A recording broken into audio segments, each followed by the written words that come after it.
This is Passionist News.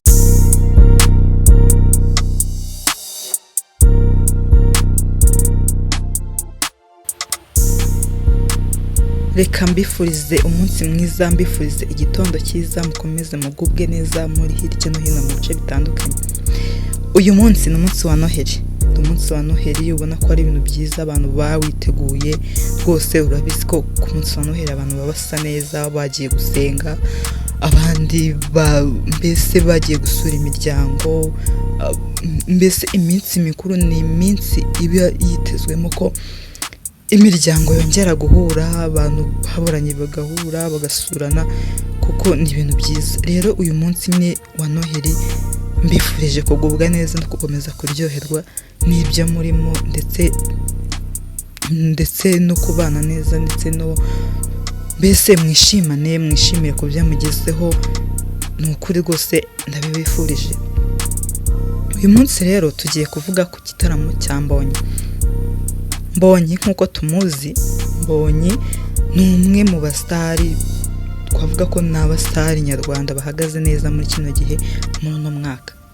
Mbonyi ni wa muntu wagiye ukora ibintu bitangaje, wagiye ufata awadi, wagiye ukora ibitaramo bigakundwa, wagiye ukora indirimbo zigakundwa. Rero turaje tumuvugeho, tumenye byinshi kuri we, tumenye noneho uyu turabizi ko uyu mwaka, uyu munsi arimo aritegura igitaramo kibera muri Arena. Rero turaje tubivugeho, turebe tugereranye se umwaka washize yakoze igitaramo byagenze gute, uyu munsi se twiteze ibiki, mbese ibintu nk'ibyo ngibyo. Mbonyi rero ni umuntu watangiye kwigaragaza cyane mu mwaka washize ubwo yuzuzaga Arena mu gitaramo cyiwe. Uyu mwaka rero yarakoze cyane kuko yakoze indirimbo nyinshi zirakundwa, none birenze gukundwa ku rwego rwo mu Rwanda, bijya no hanze y'u Rwanda, igihugu cy'u Rwanda, muri East Africa yose indirimbo ze zirakundwa, zirayoboye. Zimwe mu ndirimbo rero nziza nk'eshatu yakoze muri uno mwaka harimo ni Nasiri ni indirimbo yaje mbese imucira inzira muri East Africa. Iyi ndirimbo irakundwa, irazamuka igera kuri miliyoni 27. Ubu ngubu tuvugana iri kuri miliyoni 27 mu mezi atanu gusa yuje izo miliyoni.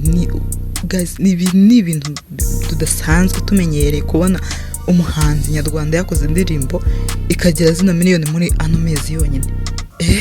Ubundi bisanzwe tubona umuhanzi yakoze indirimbo mu kwezi ikaba yujuje miliyoni, gusa bisigaye mu cyumweru miliyoni yuzura mu minsi 4, miliyoni yuzura mu minsi 3. Ariko iyi ndirimbo yaragiye irakundwa, irazamuka kugera ubu ngubu igeze kuri miliyoni 27. Twavuga ko ari nk'indirimbo nkeya mu Rwanda z'abantu bafite usibye indirimbo za Meddy. Indirimbo ya Meddy ifite miliyoni igera muri 30 na iriya My Vow. Ubundi iyi ndirimbo ya Mbonyi nanone niyo ndirimbo twavuga ko wenda birashoboka ko iri nko ku ndirimbo ya gatatu, ku ndirimbo ya gatatu, cyangwa se nako ni indirimbo ya kabiri tudatinze rwose. Indirimbo ya kabiri ifite zino miliyoni none muri ano mezi. Urumva ko ni ibintu bitangaje kandi byiza rwose. Mbonyi yarakoze, umuntu ukunzwe, uririmba indirimbo nziza zo guhimbaza Imana, usanga abantu bose bamukunze. Si ukuvuga ngo mu bantu bajya mu rusengero, babandi bajya gusenga, babandi bakunda Imana, babandi oya, ni indirimbo usanga ahantu hose umuntu uwo ari we wese, tutitaye ngo ni umukristo cyangwa se si umukristo, ariko usanga indirimbo ya Mbonyi iri kumva kandi igafasha abantu benshi. Nk'umusirikare ni indirimbo ya Mbonyi nayo yakunzwe rwose, yakunzwe. Imaze amezi 6 ku rubuga rwa YouTube, imaze amezi 6 ifite miliyoni 21. Ni indirimbo ya kabiri rero yakunzwe mu ndirimbo yakoze muri uno mwaka. Urumva ko uyu mwaka yazikoze. Nk'umusirikare nayo rwose ni indirimbo yakunzwe cyane, ubona ko yarebwe, abantu barayikunze, ugiye kumva bari kuririmba nk'umusi, ibintu nk'ibyo nyine. urumva ko ni indirimbo rwose mbonye n'umuntu wakoze cyane, n'umuntu wakoze cyane twamuha respect nanone hari indirimbo imaze ukwezi ifite miliyoni 6 n'igice, ifite miliyoni 6 zirenga. ni indirimbo yitwa Nitamini. Ni indirimbo yasubiyemo n'ubundi mu rurimi rwa Kiswahili, indirimbo yitwa Yankuyeho Urubanza. ni indirimbo rero yasubiyemo ayishyira mu rurimi rw'Ikiswahili, ayita Nitamini. nayo rero imaze kugira miliyoni 6 zizamuka. urumva ko Mbonyi ni umuntu umaze kuzamuka ku rwego rushimishije, umuntu umaze gukundwa no muri East Africa. urumva ko ni ibintu byiza. Guys, reka noneho tuvuge ku bijyanye ibitaramo bya Mbonyi. rwose Mbonyi uvuga ati ngiye gutegura igitaramo cye kigakundwa, abantu bakaza bakuzura. mbese turabizi hari igitaramo yakoze mu mwaka washize kuri Noheli, n'ubundi arongera kuri igitaramo i Burundi, abantu baruzura, ibintu nk'ibyo. n'uyu munsi rero afite ikindi gitaramo. ubushize rero igitaramo yakoreye muri Arena, turabizi ko yujuje Arena iruzura, abantu baruzura, ibintu byashimishije abantu, kandi ubona abantu bari mu mwuka, ubona nyine ari ibintu byiza, hari ahantu heza bari, mbese bishimiye gutangira umwaka cyangwa gusoza umwaka bari mu mwuka. numva ni ibintu bishimiye cyane. uyu munsi rero nabwo afite igitaramo kiri bubere n'ubundi muri Arena, igitaramo cyitwa Icyambu Live Concert. ubwo rero turibaza ngo ese biri buze kugenda gute? igitaramo cya Mbonyi arongera yuzuza Arena nk'ibisanzwe, cyangwa biragenda bite? cyangwa se noneho ahubwo abantu bari bwiyongere benshi no gukwirwamo byange? guys, urabyumva ute wowe? yes, mu bigaragara n'ubundi arongera yuzuza Arena, kuko ejo bundi ku munsi w'ejo bundi musibejo nibwo yapostinze post avuga ko amatike amwe yamaze kuba sold out, amatike amwe yashize. bivuze ngo n'ubundi abantu bari bwuzure, n'ubundi niba amatike yatangiye gushira, n'ubundi uyu munsi nta kabuza rwose yashize. ngo Arena irongera yuzure. twamwifuza nyine ko abantu bari buzi, kandi ni byiza, ni ibintu by'umugisha kuba ahantu muri kuririmbira Imana, muri mu mwuka, apana bimwe nyine tuba tumenyereye hirya no hino, ariko noneho ahantu nka hariya biba ari ibintu byiza. noneho muririmba indirimbo z'Imana, cyane ko ari indirimbo ze ziba zikunzwe, umuntu wese usanga zizi, ari ibintu nyine ubona bitari bored, ari ibintu ubona ari byiza.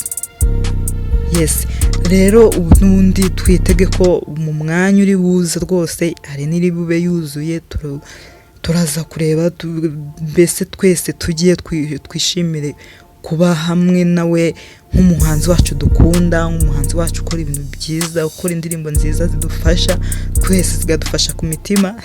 yego, ubundi twese tugende tumushyigikire, bibe byiza, Noheli yacu ibe nziza, dusoze Noheli ari ibintu byiza, twishimye, mbese dukiye mu mitima yacu.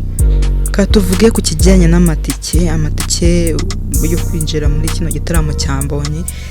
ahabanza ni 5,000, mu gihe rero wagiye kuri gate ugiye kwishyurirayo ni 10,000. ahakurikira ni 10,000 mu gihe waguriye, hano mvuga 5 n'10 ni mu gihe waguriye kuri website, waguriye tikeza kuri website warayiguze mbere. naho waba wagiye kuri gate ni 15,000.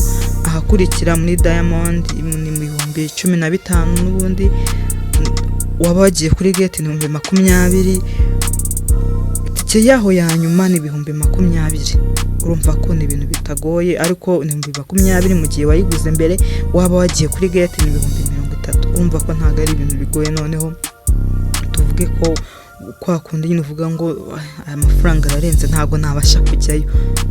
oya, rwose umwanya wawe guhera ku 5,000 wabona umwanya wawe ukagenda ukitabira igitaramo, bikagenda neza, nawe ukasoza umwaka uri mu mwuka, urimo kumwe n'umuhimbazi ndetse n'umuramyi Israel Mbonyi.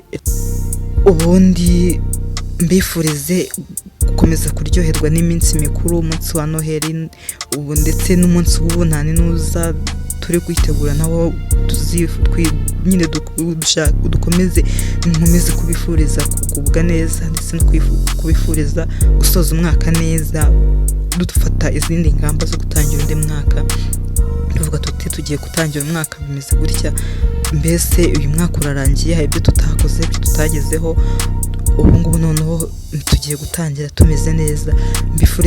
Mbifurije rero kugira Noheli nziza, ndabakunda cyane. Iyi ni Passion News, tuzajya dukomeza tubana no mu bindi bihe mu biganiro bitandukanye, ndetse turaza no kubana no ku bitaramo bya Mbonyi, turebe se bimeze bite, byagenze gute. Mbese ndabakunda cyane, mwirirweho mugire amahoro y'Imana. Ciao.